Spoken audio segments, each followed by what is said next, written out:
Bismillahirrahmanirrahim. Assalamualaikum warahmatullahi wabarakatuh. Alhamdulillahirabbil alamin. Wa bihi nasta'inu ala umuri dunya waddin. Wassalatu wassalamu ala asrofil anbiya'i wal mursalin wa ala alihi wa sahbihi ajma'in, amma ba'du. Asyhadu an la ilaha illallah wahdahu la syarikalah wa asyhadu anna Muhammadan abduhu wa rasuluh.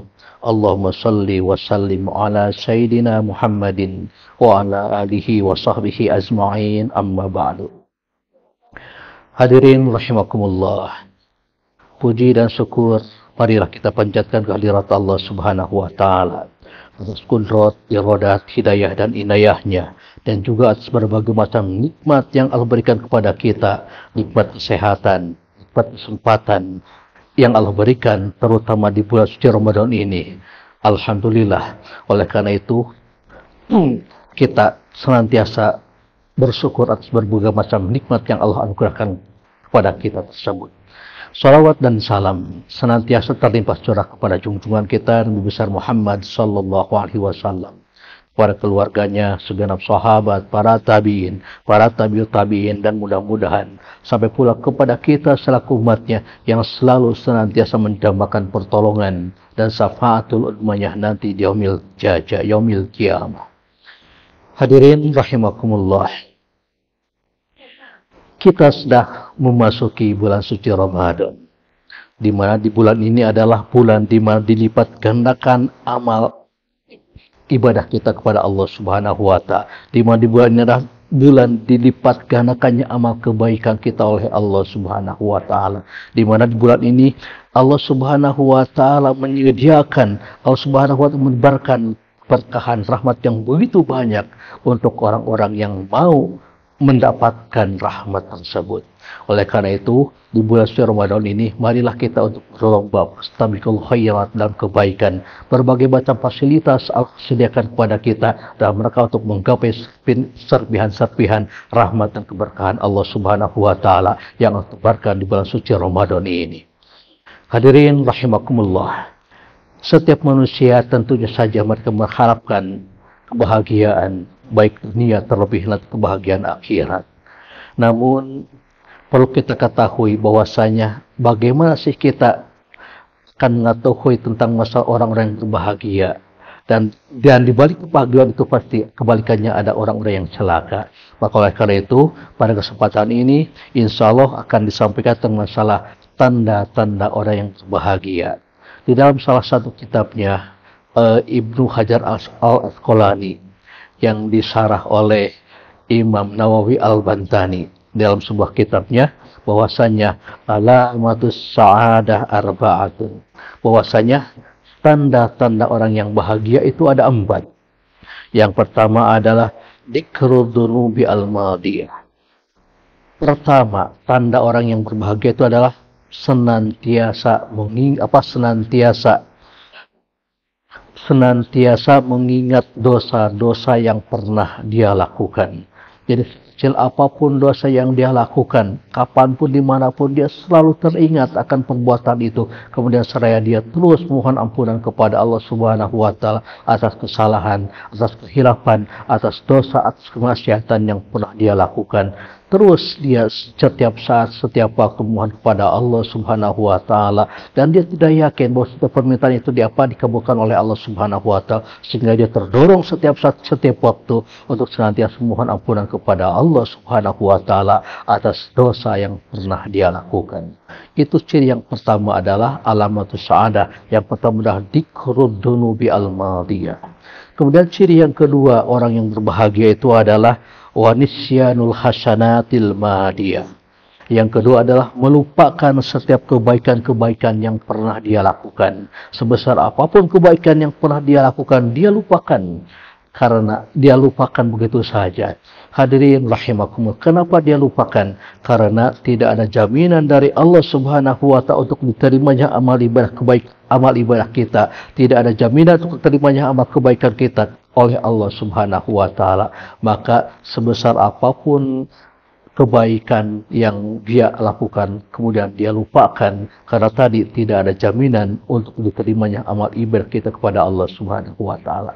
Coba kita bayangkan, kita muhasabah terhadap diri kita, kita introspeksi terhadap amal ibadah kita. Kita sampai saat ini di usia kita mungkin ada yang 40 tahun, ada yang 20 tahun, ada yang 40 tahun, ada yang 60 tahun, bahkan mungkin udah ada yang sampai 70-80 tahun. Berapa rakaat sholat yang sudah kita lakukan dari semenjak kita kecil balik sampai saat ini? Udah berapa ribu rakaat sholat yang kita dirikan? Udah berapa Ramadan yang pernah kita lakukan? Udah berapa kali umroh haji yang sudah kita laksanakan? Apakah dari setiap rakaat sholat itu, apakah dari setiap Ramadan, setiap puasa, setiap Ramadan kita yang kita jalani itu, dari setiap amalia ibadah umroh, dan itu apakah ada jaminan yang pasti bahwa amalan itu akan diterima oleh Allah Subhanahu wa Ta'ala? Tidak ada sama sekali. Sehingga bagi orang-orang yang senang, bagi orang-orang yang berbahagia itu, tanda-tanda yang berbahagia itu adalah mereka melupakan semua kebaikan yang mereka lakukan, sebesar apapun kebaikan yang mereka lakukan, mereka lupakan begitu saja. Karena itu tadi tidak ada jaminan untuk diterimanya amal kebaikan di hadapan Allah Subhanahu wa Ta'ala.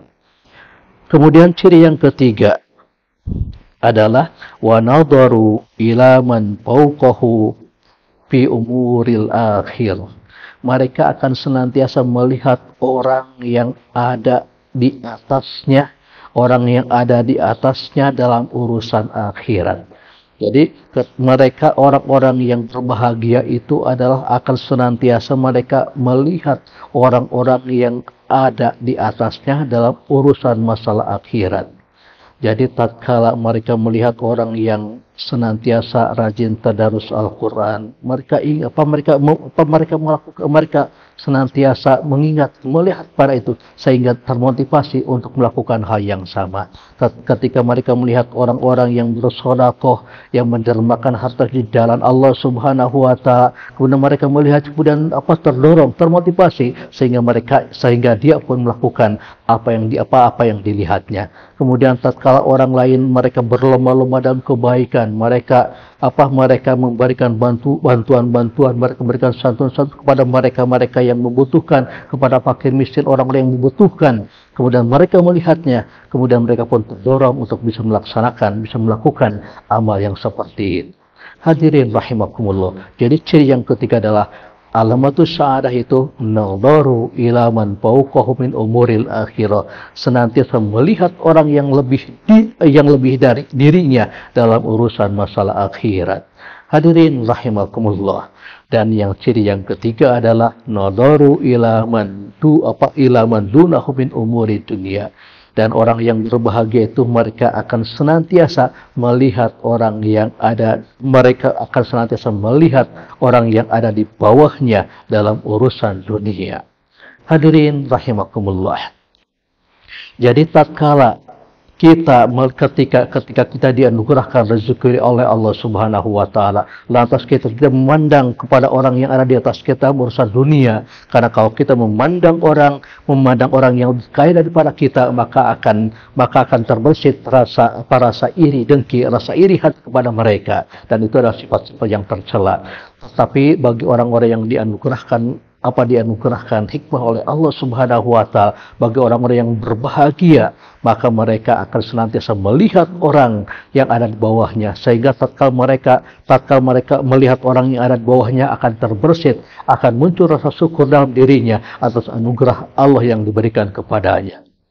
Bukankah di dalam Al-Quran Allah Subhanahu wa Ta'ala berfirman, la in sakartum la azidannakum wa la in kafartum inna adzabi lasyadid. Kalau seandainya kalian pandai bersyukur atas nikmat yang Allah anugerahkan kepadamu, la azidannakum, pasti aku akan tambahkan nikmat tersebut. Tapi sebaliknya, kalau kita mengingkari nikmat-nikmat yang Allah anugerahkan kepada kita, maka sungguhnya adab Allah teramat sangat pedih. Hadirin rahimakumullah. Sehingga bagi orang-orang yang dianugerahkan kebahagiaan oleh Allah Subhanahu wa Ta'ala, senantiasa bersyukur atas berbagai macam nikmat, kecil apapun nikmat yang Allah berikan kepadanya, mereka akan mensyukurinya, sehingga mereka menjadi orang-orang yang pandai mensyukuri nikmat Allah Subhanahu wa Ta'ala. Hadirin rahimakumullah. Ketika kita berbicara masalah kebaikan, kebahagiaan. Tentu saja kebalikan. Tadi kita membahas masalah alamatus sa'adah, ciri-ciri orang yang berbahagia, dan juga mungkin kita juga akan bahas masalah kebalikannya, alamatus saqawa, tanda-tanda orang yang celaka. Yang manakah tanda-tanda orang yang celaka itu? Yang pertama ada kebalikan daripada yang tadi. Kalau tadi adalah dzikrul dzunubi al-madiyah, tapi kalau tanda orang-orang yang celaka adalah dzikrul hasanatil madiyah. Jadi orang yang celaka itu satu tandanya adalah senantiasa mengingat-ingat kebaikan yang pernah dia lakukan. Jadi mereka akan merasa berjasa terhadap orang lain yang pernah dibantunya. Terus mereka senantiasa akan mengingatkan kebaikan-kebaikan itu, walaupun tidak seberapa yang dia berikan, tidak seberapa yang mereka bantu, membantu orang lain, senantiasa akan diingat-ingat kebaikan mereka kepada orang lain. Itu adalah tanda-tanda orang yang celaka. Kemudian yang kedua, tanda orang yang celaka itu adalah nisyanud dzunubi al-madiyah. Mereka akan melupakan dosa, kesalahan, kehilapan yang pernah dia lakukan. Hadirin rahimakumullah. Dosa yang kita lakukan, kemaksiatan yang kita lakukan, dimanapun, kapanpun, kemudian sekecil apapun dosa yang kita lakukan, sesungguhnya itu semuanya ada dalam pandangan Allah Subhanahu wa Ta'ala. Dimanapun kita melakukan, kapanpun, jam berapa, detik berapa, di malam apa, semuanya sudah tertara, semua tertulis di hadapan Allah Subhanahu wa Ta'ala. Bagaimana kita mau melupakan kesalahan kita kepada Allah Subhanahu wa Ta'ala tanpa diiringi dengan penyesalan, tanpa diiringi dengan tobat kepada Allah Subhanahu wa Ta'ala. Dan itu kebanyakan, mayoritas kebanyakan dari yang kita lakukan tatkala kita melakukan kesalahan, kemudian tatkala ketika berlalu kejadian itu sehari, 2 hari, sebulan, 2 pekan, seminggu, tahun, 2 tahun, kemudian kita melupakan kesalahan itu, melupakan maksiat itu, melupakan dosa itu, dan tanpa ada pertobatan, tanpa ada penyesalan kepada Allah Subhanahu wa Ta'ala atas perilaku, atas perbuatan yang kita lakukan, sehingga tidak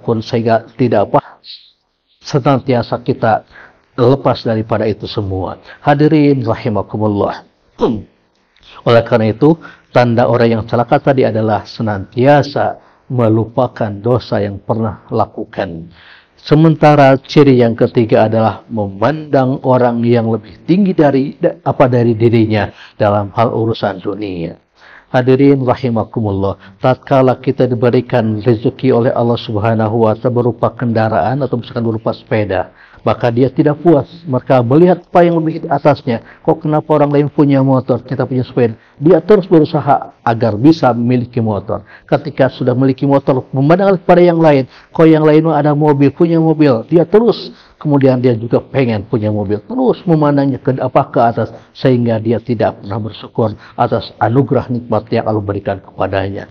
Kalau seandainya ini terjadi, kemudian akan timbul rasa iri, iri hati, iri dengki yang ada di dalam dirinya, dan ini adalah penyakit yang sangat berbahaya apabila ini ada di dalam diri kita. Hadirin rahimakumullah. Kemudian ciri yang keempat adalah memandang orang yang lebih rendah dalam urusan akhiratnya. Coba bayangkan, tatkala misalkan kita tidak melakukan sholat berjamaah, kemudian kita beralasan, biar tidak melaksanakan sholat berjamaah, dan tetangga juga tidak sholat berjamaah. Itu alasannya. Dia selalu memandang orang yang berada di bawahnya, ada orang yang di bawahnya dalam urusan akhirat.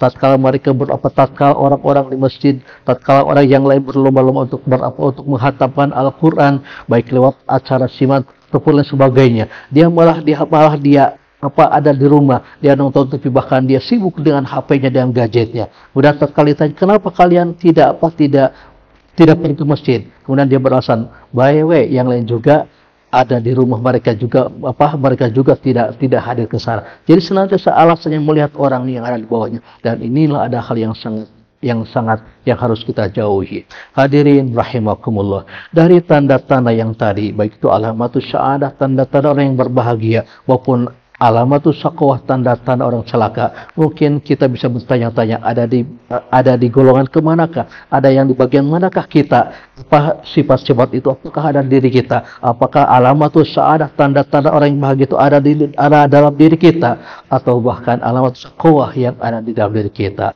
Untuk itu, di bulan suci Ramadan, bulan yang penuh ampunan ini, marilah kita gunakan momen Ramadan ini dalam rangka untuk bertobat kepada Allah Subhanahu wa taala. Hadirin rahimakumullah.